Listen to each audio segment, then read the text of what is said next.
윤석열 대통령의 명쾌한 자유민주주의 통일 선언이 나왔습니다.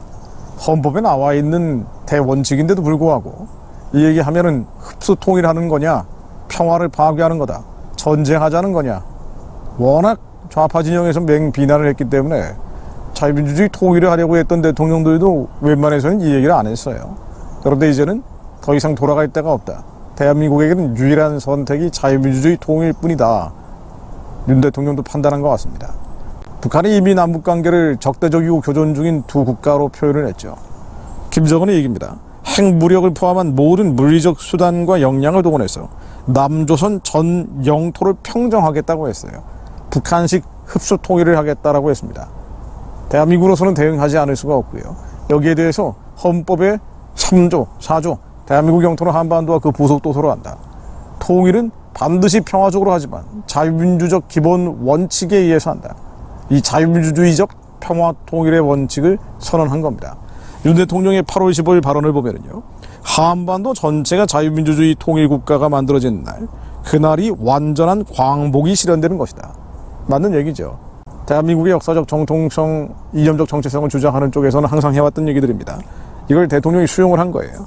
그러면서 세 가지 원칙을 제시했는데요. 국내에는 반통일, 반자유 세력의 선동에 대응하겠다. 좌파에서 얘기하고 있는 대한민국을 폄훼하고 훼손하고, 또 북한의 해방과 구원이 아니라 북한의 우상숭배 체제를 강화하고 지지하고 연장하겠다는 선동을 막겠다라는 얘기입니다. 또 북한 주민의 통일 열망을 촉진시키고 자유 통일에 대한 국제적인 지지를 확보하겠다라고 했습니다. 북한 정권과의 통일 협상이 아니라 북한 주민의 변화를 통해서 통일을 유도하겠다. 이것도 정확한 접근이죠. 국제적인 지지는 당연히 필요한 거고요. 이런 면에서 윤 대통령이 올바른 역사적 흐름을 올라탔다라고 봐야 됩니다. 다만 아쉬운 점이 있어요. 강론을 어떻게 할 것인지. 가장 먼저 국내 반통일 반자유 세력의 선동에 대응하겠다. 이 좌파하고의 충돌이 불가피한데 지금 국회에서는 민주당이 3분의 2고 윤 대통령의 정치적 역량이 현재로서는 매우 미약하기 때문에 현실적으로 어떻게 해야 될 것인지 굉장히 어려운 부분입니다. 남은 임기가 상당히 남아 있습니다만은 오히려 역공을 당할 가능성도 있죠.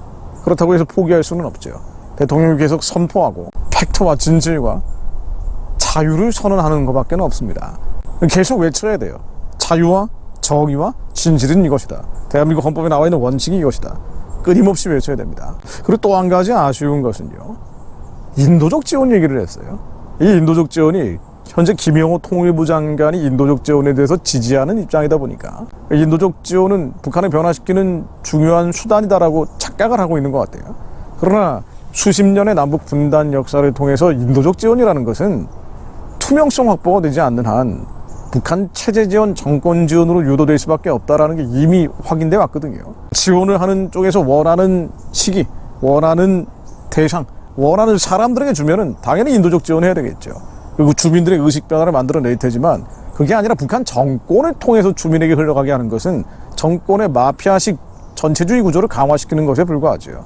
쌀 공장, 국수 공장, 빵 공장 그거 만들어 봐야 북한 정권의 시혜로 주민들이 인식한단 말이에요. 그래서 지원을 해야 된다면 반드시 주민들에 대한 직접적 지원이 돼야 되는데 주민들의 직접적 지원은 풍선 날리는 것밖에 없거든요. 페트병 보내는 것밖에 없습니다. 근데 이것도 누가 보내는지 확인이 되지 않기 때문에 그 효과에 대해서는 여러 가지 찬반 양론이 있습니다. 그래서 진정한 인도적 지원은 북한 사람들을 해방하고 구원하고 탈북자들 데려오는 거고요. 남한에 정착시키고 성공시키는 것이고, 무엇보다 체제 지원, 정권 지원으로 흘러가고 있는 이 위선적인 인도적 지원은 안 된다고 얘기해야 돼요.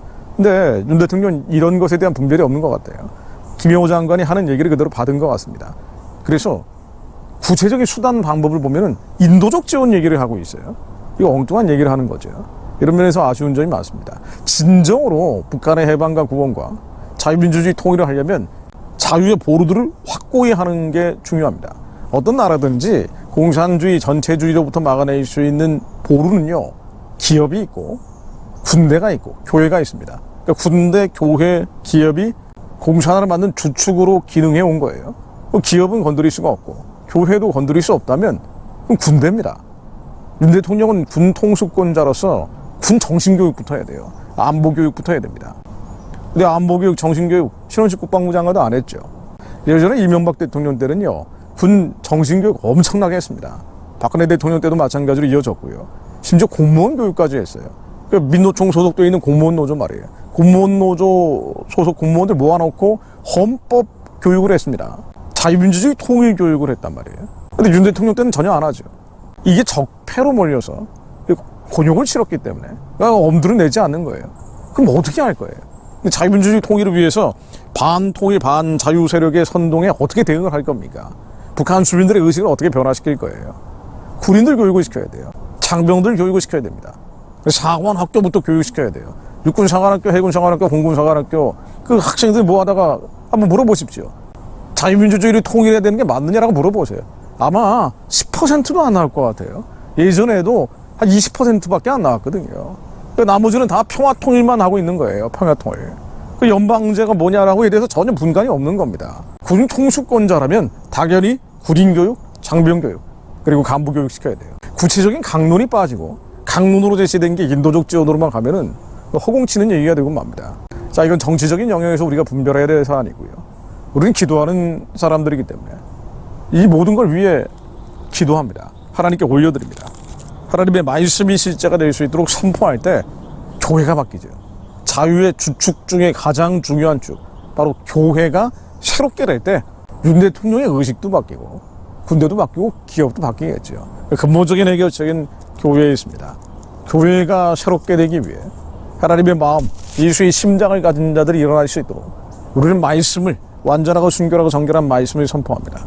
시편 9편 4절로 주께서 나의 의와 송사를 변호하셨으며 보좌에 앉으사 의롭게 심판하셨나이다. 열방을 책하시고 악인을 멸하시며 저희 이름을 영영히 도말하셨나이다. 공의로 세계를 심판하시며 정직으로 만민에게 판단을 행하시리로다. 여호와는 또 압제를 당하는 자의 산성이시오 화려한 때에 산성이시로다. 열방은 자기가 판 웅덩이에 빠지며 그 숨긴 그물에 자기 발이 걸렸도다. 하나님 공의의 심판을 한반도 위에 행하여 주시오.